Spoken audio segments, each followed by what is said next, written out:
comme nous allons écouter aujourd'hui, vous allez constater qu'il y a des projets qui sont achevés. Achevés pour le plan réalisation. Mais la simulation de ces projets, le reste, les résultats, qu'est-ce qu'on va faire, ce qu'on a acquis, il est en cours. Il y a des projets qui sont en plein dedans à la fin de leur réalisation et des projets qui sont lancés. Donc je vais essayer de faire passer rapidement. J'ai jugé important de montrer que notre université, quand même, malgré qu'on a été scindé en 3 universités, on est quand même assez importante par rapport au nombre d'étudiants qui est aux alentours de 44 000 étudiants. Mes statistiques, c'est la rentrée 2016-2017. On a avec ces facultés et 3 instituts, et donc avec un nombre total d'enseignants qui est aux alentours de 1800 enseignants. Par rapport à la recherche, on est dans 2650 doctorants répartis sur 67 laboratoires de recherche et 2 unités. Ce nombre de doctorants, bien sûr, il va être encadré par un rang magistral et on voit que quand même on a un nombre assez important de 741 enseignants de rang magistral parmi les 1700 enseignants-chercheurs.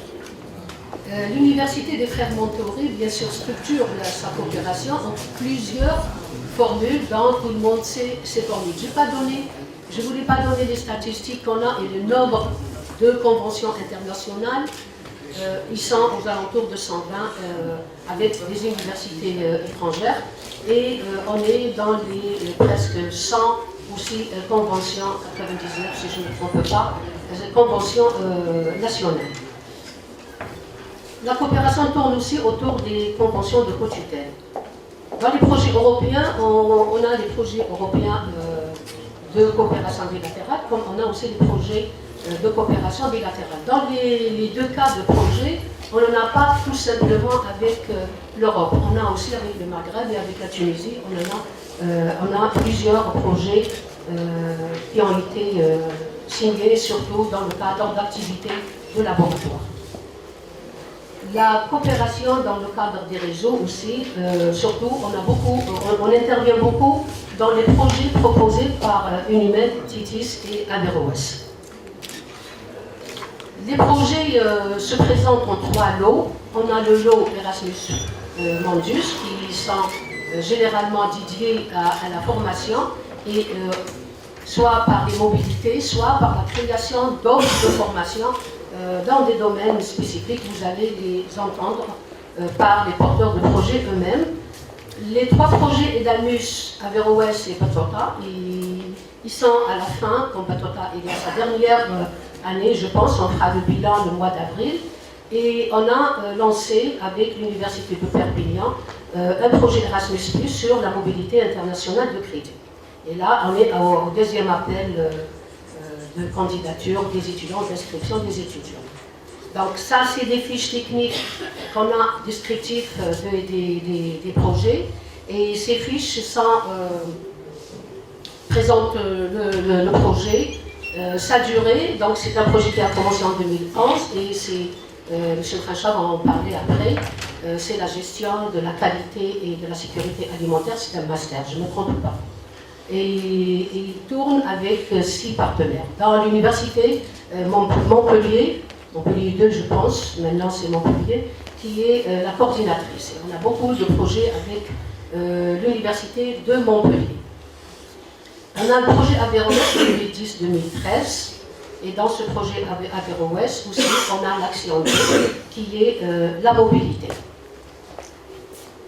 Le projet Patota, il s'achève, il y a eu une prolongation, il s'achève le mois d'avril de cette année, parce qu'il y a eu une prolongation il y a eu un supplément de budget pour encore avoir d'autres étudiants qui participent ou qui profitent de ce programme.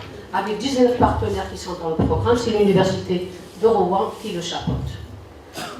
Erasmus, le dernier unique, mobilité internationale de crédit, avec l'Université de Perpignan, et on est 16 partenaires.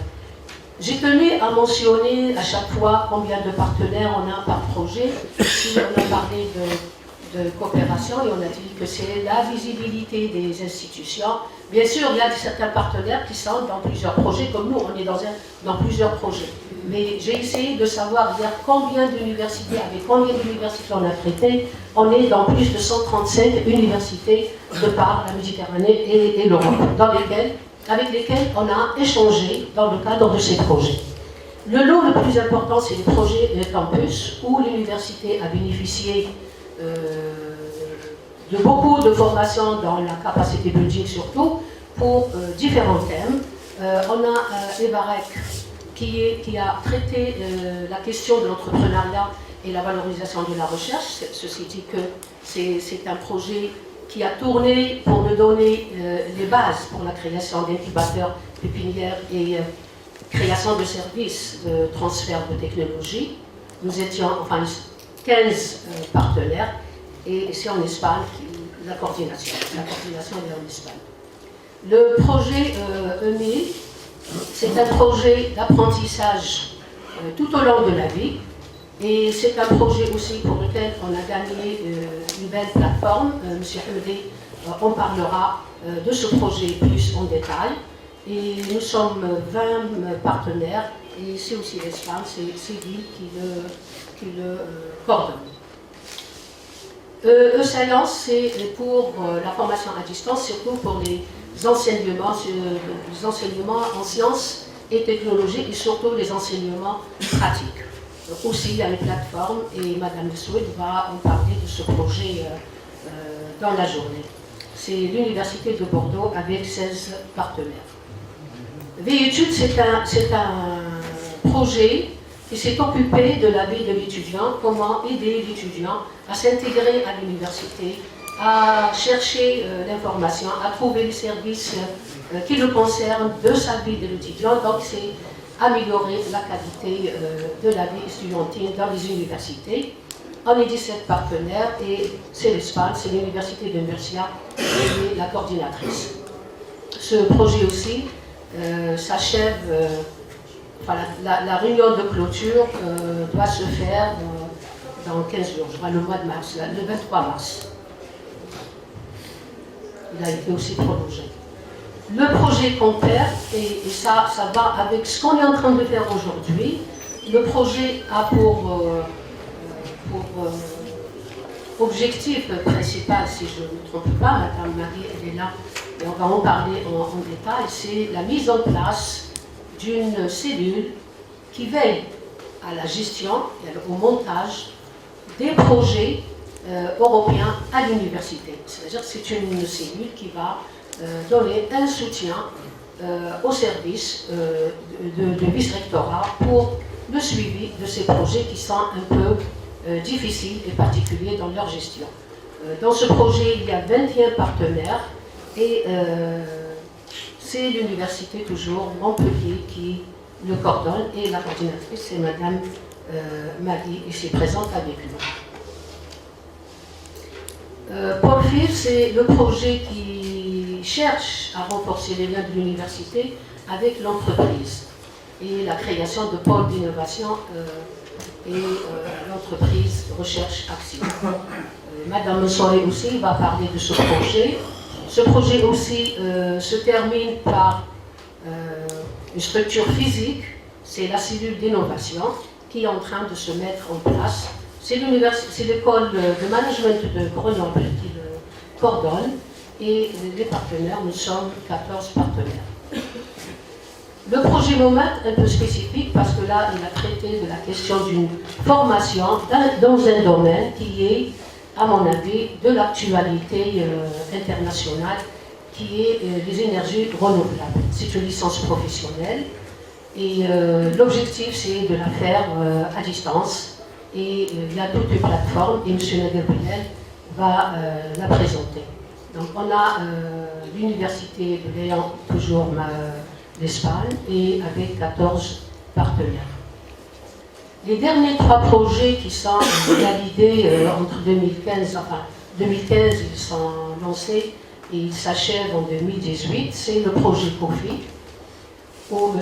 Kazi Awel va nous parler aussi de ce projet et qui est aussi de l'actualité de l'enseignement supérieur en Algérie, qui est la professionnalisation, l'employabilité de nos diplômés qui pose un problème, et vous êtes enseignant, et on vit chaque année des difficultés peut-être de nos sortants, nos diplômés. Et là, c'est un projet qui nous apporte de l'aide pour essayer de faire le montage d'offres de formation économiquement parlant, trouve sa place. Le deuxième projet, c'est le projet SM Welt. Donc le projet qu'on fait, c'est toujours Montpellier. Vous voyez, Montpellier, elle a de grands paquets de collaboration. Donc c'est la professionnalisation de licences à forte employabilité. Et on est 19 partenaires de l'Algérie. On a Tlemcen et Boumerdès. Le projet SM Welt concerne la création, la formation dans un domaine aussi très demandé dans l'industrie, sachant que Constantine, on est une ville d'automobile, de mécanique, qui est bien entourée par cette industrie. Il y a une demande assez importante et une faculté, un département. Donc tous les outils sont présents pour aller dans cette aventure de ce projet. M. Zéani va le présenter. C'est un master en soudage avec la mise en place d'une plateforme et une plateforme pour la formation dans la qualité de contrôle et le contrôle de ce domaine de soudage. C'est le Royal Institute of Technology en Suède qui est le coordonnateur avec 17 partenaires. Ce projet de SM Welt nous a inspiré avec les collègues d'Alger du STHP de proposer cette année, en tant que porteur de projet, en tant que coordonnateur de projet, c'est l'USTHB qui va être le coordonnateur, pour une première fois en tant qu'université coordinatrice dans un projet où les Européens vont être membres avec nous dans ce projet. La signature, le dossier est déposé le 2 février, la candidature elle est déposée le 2 février, elle est acceptée et on attend les résultats de l'expertise de l'Union européenne. Donc c'est quelque chose de bien. Ça donne déjà ses fruits, cette collaboration à l'international. Le projet satellite, c'est le dernier projet sur lequel on a signé un accord avec l'Université d'Aix-Marseille. Ce projet cherche aussi à valoriser les travaux du niveau un peu supérieur de l'université, c'est le niveau doctorat. C'est le doctorat professionnel et aussi qui est une préoccupation importante de notre tutelle et de notre université. Donc c'est au niveau maghrébin, un projet qui tourne avec 14 partenaires et c'est dans la chaîne de l'innovation et le renforcement des capacités de ressources surtout humaines dans ce sens-là.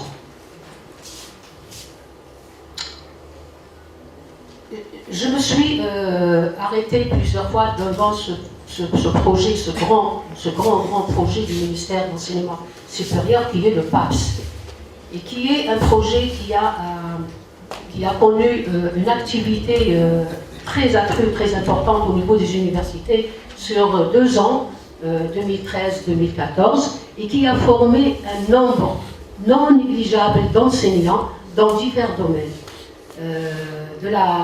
Du montage de l'offre de formation jusqu'à l'assurance qualité, la gestion des ressources humaines. Et donc c'est un projet qui était colossal et que malheureusement on n'a pas profité assez de la formation du personnel des universités, je dis bien toutes les universités algériennes. Ce projet, il était accentué sur 3 volets importants: l'appui institutionnel, et après le partenariat universitaire et le partenariat université-entreprise. Il était structuré lui-même en 5 grands projets résultats. Ces projets sont le résultat, ce qu'on appelait le résultat R5, qui a touché la qualité au niveau d'enseignement supérieur. Le R2, le résultat 2, c'était le système d'information. On a informatisé notre système d'information. Le R3 s'est occupé des ressources humaines. Je passe le R4 quand on n'était pas membre, c'était la formation doctorale. On n'était pas dans ce projet en tant qu'université post-continent. Et le résultat R5, c'est l'offre de formation LMD, surtout la professionnalisation. Dans notre université, nous avons bénéficié de l'habilitation de quatre licences. Et cette habilitation va être concrétisée cette année. Et on a le dernier résultat qui est le résultat université-entreprise. Et c'est un résultat qui a beaucoup activé, qui a beaucoup formé dans l'entrepreneuriat, dans les enseignements de l'entrepreneuriat, dans l'innovation et aussi dans la gestion des stages étudiants et le suivi des étudiants après leur diplôme, après la sortie de l'université. Excusez-moi si j'ai tardé un petit peu sur ce projet parce qu'il n'y a personne qui va parler des détails de ce projet. Voilà, on était plusieurs universités de l'Algérie pilotes, membres de ce projet, et nous, ils s'étaient répartis par région en fonction des conférences. Donc nous, on était avec Annaba, les universités pilotes pour développer ou la poursuivre tout ce qui a été programmé dans ce projet. Et vous voyez qu'on était dans les 6 projets. Et on n'a pas seulement organisé les doctorales, la formation doctorale. Nous avons aussi une plateforme dans le cadre de ce projet. On a gagné aussi la mise en place d'une plateforme. Je ne sais pas si je peux dire que c'est des résultats de nos projets. C'était difficile pour moi de rassembler toutes les informations, tout ce qu'on a fait. Mais j'ai essayé de synthétiser pour ne pas trop dire et abuser de votre temps et laisser mes collègues en parler. Dans les 15 projets dans lesquels on est plus le PAPS, qu'est-ce qu'on a gagné? On a gagné plusieurs mobilités de crédit pour les étudiants des 3 niveaux, que ce soit la licence, le master et le doctorat, à travers Batoka, Averroès et maintenant EMIC avec Perpignan. On a gagné aussi la mise en place de parcours, que ce soit licence ou master dans le cadre de PAPS. On a gagné la licence professionnelle des énergies renouvelables dans le cadre de MOMAT. Et on a gagné aussi les licences professionnelles dans le cadre PROFI. On a 2 licences, logistique, transport et logistique, si je ne me trompe pas, et traitement des déchets. L'important aussi que je vois pour l'université, et ça c'est la formation de compétences, qu'est-ce qu'on a formé? Dans tous les projets, j'ai essayé de prendre un peu le gros, et ça, ce sont des compétences dont l'université aura besoin tout le temps, toute sa vie. On a toujours besoin de management de programme, on a toujours besoin de conduire un changement. On était en système classique, on est passé en système LMD, si on ne sait pas comment gérer ces changements au niveau de l'université, je crois que c'est... Et là, il y a beaucoup de monde qui se sont formés par rapport à ça.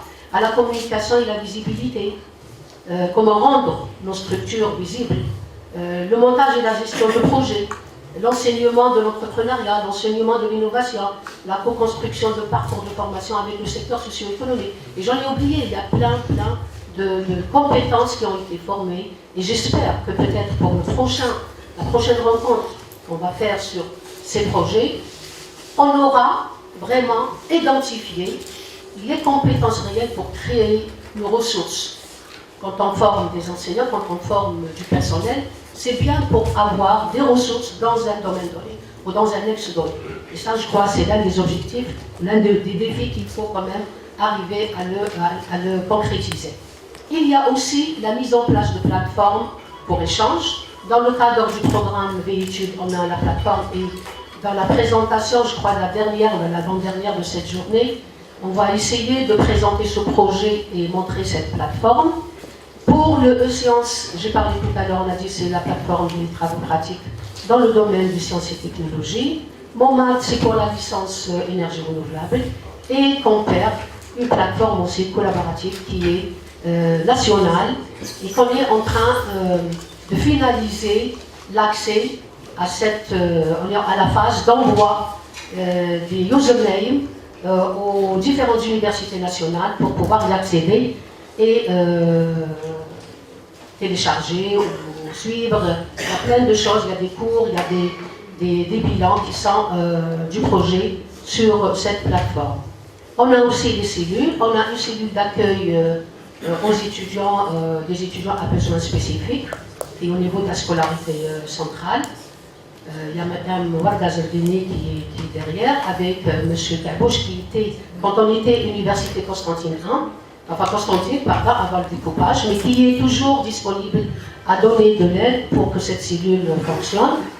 On a la cellule de montage de projet européen Compter qui se construit, avec la cellule que M. le recteur avait déjà installée au niveau de l'université. Et on a la cellule d'innovation qui est la responsabilité de Mme Mansouré et qui est en cours de construction, c'est-à-dire en cours de mise en place des équipements. L'espace est là, je pense, et elle est en cours de mise en place des équipements. Je ne sais pas si j'ai trop tardé, je m'excuse, et je vous remercie de votre attention.